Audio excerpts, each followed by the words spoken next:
Hello everyone, and welcome back to Irongrid Cybersecurity. In part 1 of this series, we covered how your data reaches the dark web, a breach, an infostealer malware infection, a phishing message you never saw coming. This episode goes to the other side of that transaction. Once your information lands on a criminal marketplace, what actually happens to it? And what else is sitting for sale right alongside it? In my career with the FBI, I worked cases where taking down a criminal marketplace felt like a real victory, only to watch 2 or 3 more open up within months. By the end of this video, you will understand why that keeps happening and what it says about the challenges we are up against today. In this episode, you will learn what is actually for sale beyond stolen logins, how criminal marketplaces operate, i.e. like a real business, and why shutting one down rarely ends the problem. 2 numbers to keep in mind while we go through this. 80 million stolen credentials from a single marketplace, and 3 million criminal accounts exposed in a single law enforcement operation. Keep those in mind. Both come back before we are done talking today. Let's start with the part of this marketplace closest to what we talked about in part 1. Data itself, bought and sold like inventory. Genesis Markets did more than sell stolen usernames and passwords. It sold browser cookies and device fingerprints too, the digital signatures a website uses to recognize a returning visitor. This enables a criminal to log in looking exactly like you from a device that looks exactly like yours. Slip in past the fraud checks built to catch them. At its peak, the Genesis Marketplace offered more than 80 million stolen credentials, pulled from 1.5 million compromised computers, priced roughly at 70 cents each for a basic identity up to several $100s for a fully verified profile. In April 2023, the FBI and international partners shut it down in an operation named Cookie Monster. Now you know why. More than 100 people arrested across 17 countries in a single coordinated operation. Data is not the only item for sale here. Increasingly, attacks themselves are for rent. Ransomware-as-a-service works like a franchise. A developer builds the ransomware and the infrastructure behind the attack, then rents it out to affiliates who carry out the actual attack.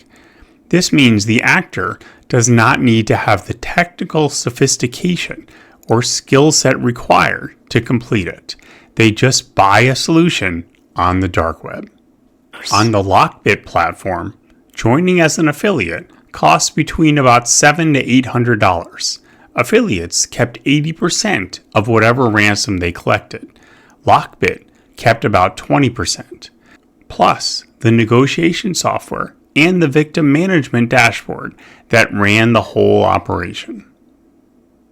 In 2024, an international operation named Cronos seized LockBit's infrastructure and publicly unmasked its administrator, a Russian national using the alias LockBit Sub. By most measures, it remains one of the most damaging blows ever landed on a ransomware operation. But ransomware is not the only attack for rent. Some services exist for something simpler, knocking a target offline. Booters and stressor services let a customer point a flood of traffic at almost any website or network, no technical skill required, for a price that can run cheaper than a streaming subscription. In a coordinated operation in April of 2026, law enforcement across 21 countries seized 53 of these services in an operation named Power Off, led by Europol and the U.S. Department of Justice.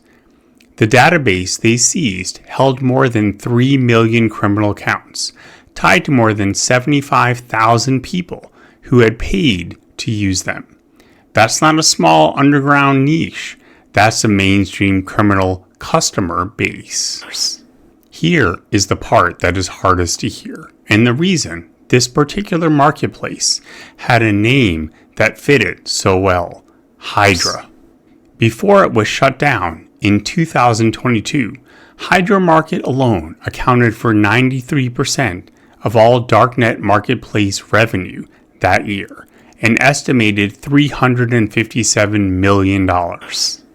German police seized its servers along with $25 million in Bitcoin, and average daily revenue across every darknet market fell from $4.2 million to $477,000, almost overnight. But within a year, 3 new marketplaces had risen to compete for its former customers, and one of them briefly captured 65% of the market on its own. Cut off one head, and this criminal economy grows another. This is not a reason to think takedowns do not matter. They do. It is a reason to understand exactly what they accomplish and what they do not accomplish. So here's why all this should matter to you, even if you never think about the dark web. Number 1, these are businesses, affiliate programs, customer support, subscription pricing, revenue splits. Treat them like the organized enterprises they are, not a handful of hooded figures in a basement. Number 2, the skill barrier keeps collapsing. Part 1 of this series told you targeted hacking used to take real time and real skill. Ransomware-as-a-service and DDoS for hire are exactly why that is changing. Renting an attack now costs less than a monthly streaming bill. Number 3, takedowns work, but they do not end it. Every operation you just heard about damaged real criminal infrastructure and put real people in handcuffs. It also proved the underlying economy rebuilds within months, just under a new name. Assume the marketplace, not the hacker. When you picture what protects you, stop picturing a single skilled attacker choosing you specifically. Picture a criminal supply chain instead. Here is the summary, from me to you. It's not just stolen logins for sale. Data, attacks, and access are all products now, each with its own price tag. These operate like real businesses, with affiliate programs and revenue splits, which is exactly why they are hard to kill permanently. Takedowns matter, even when a new marketplace opens months later.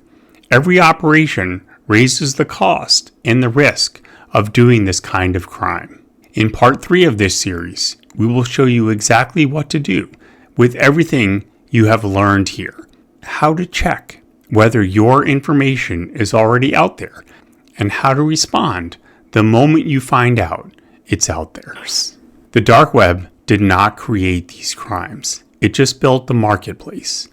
Knowing how that marketplace runs does not make you powerless against it. It makes you a harder target. Next Tuesday, part 3 closes out this series.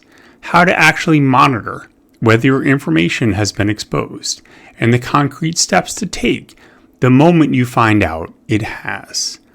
I'll see you then. I'm Steve Chevalino. Awareness is your armor. Build your iron grid.